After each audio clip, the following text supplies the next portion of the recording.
Yeah, so the next fight we have coming up, we have Gabriel Bonfim versus Ange Loosa. Ange Loosa, we know from his most recent fight with Brian Battle, claims he was eye poked, but immediately wanted to fight after the no contest was called. A little Yeah. bit suspicious, obviously, to everyone watching that a fight's called because you say you can't see, but after the fight you want to suddenly fight. Okay, man. Yeah, Ange said nothing really inspiring about this guy. He was getting pieced up the whole fight by Brian Battle, which is why I think he was okay with saying that he couldn't see, having a no contest, so that he didn't get finished. I don't like to say that about fighters, and I can hear all you fuckers whining already about blah blah blah blah blah. Why are you saying that the fighter quit type thing? This is one of those very rare instances that 0.00000.1% that I really think Ange Loosa just didn't want to keep getting his ass kicked. So yeah, just nothing really, inspiring. Like I said, he's a plodding kind of heavy striker who's not very good at striking. Haven't really seen much in the grappling department. Gabriel Bonfim, another one of those guys. Him and his brother, I think his brother's Israel Bonfim, something along those lines.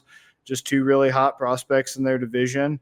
And Gabriel Bonfim is pretty much on a tear right now. He only has one loss, and he's got good striking. He's got power in his hands. He's got pretty good grappling. Just a very good all around, well rounded guy. Lost last November to Nicholas Dalby. That's where that one loss comes from, round two. Clinch knee to ground punch loss. I was a little weary of that, but excuse me, of that. But after seeing how Fakhretdinov struggled with Dalby but still won, like we called on this show that Fakhretdinov would win, excuse me, I'm not really too concerned because Dalby is a tough fight for anybody. He is a very vicious guy who is very well rounded himself, and he will always make every fight with him pretty much a long, drawn out affair. He was the first guy to challenge Darren Till when he looked unstoppable, took him to a draw, excuse me. So no shame in that.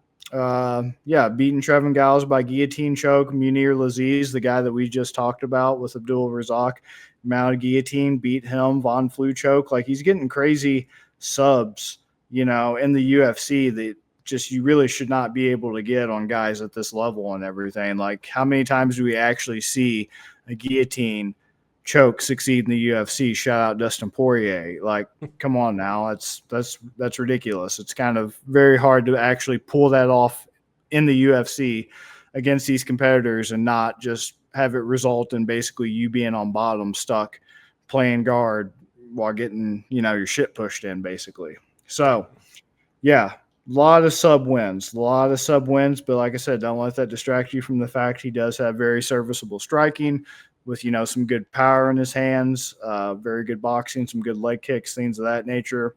Him and his brother probably train together, I'm sure, spar each other. They have similar styles like the Diaz brothers type thing, just with their own slight little different variations of it. So, yeah, Bonfim, unfortunately, I mean, I'm taking him, but unfortunately, the odds are not going to be that great on him because everybody else is kind of seeing it how I'm seeing it, with Loosa just not posing a danger to him. So, yeah, he's probably the heaviest on this card, minus 340 for Bonfim, plus 270 for Loosa.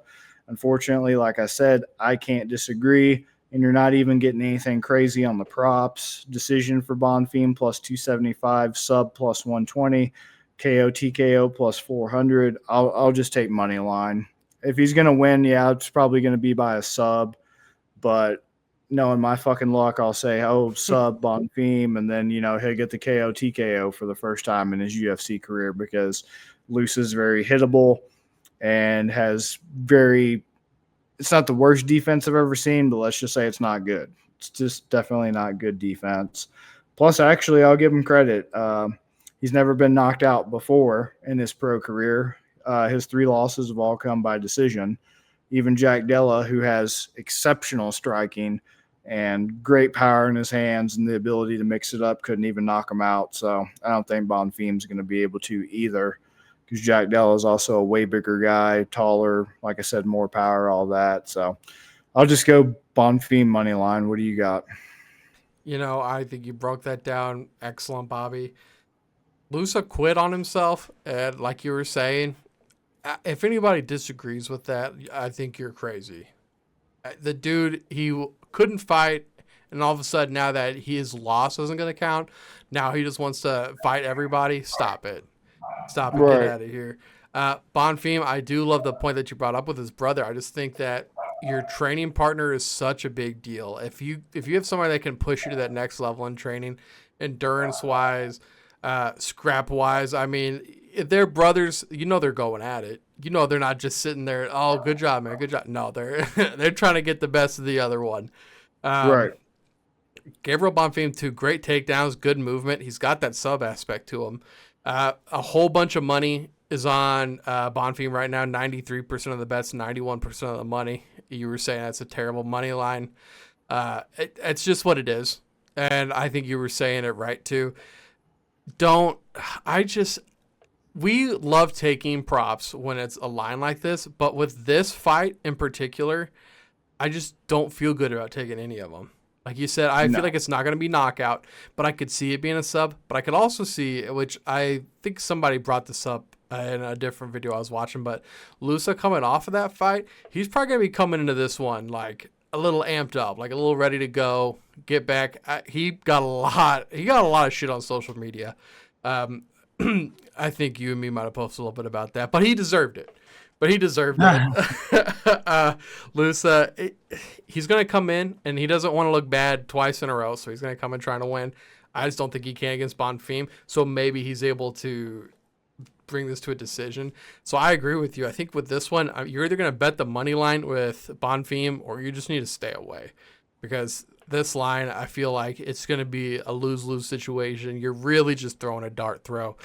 And you don't want to do that. Either guys are knockout artists or they're sub artists, and you don't think this fight's going the distance. With a fight like this, just stay away. Either take the money line and just know you're not going to get a good payout, or avoid it and don't place a bet at all.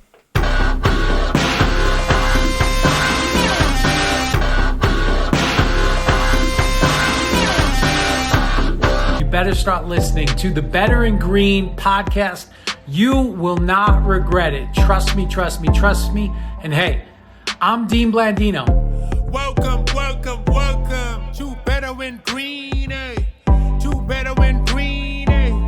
To Better in Green, eh?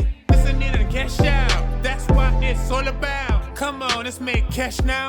We always on spot and we cover all spot from the bottom to the top. Hey, shout out to Ethan, shout out to Wyatt, shout out to Ben.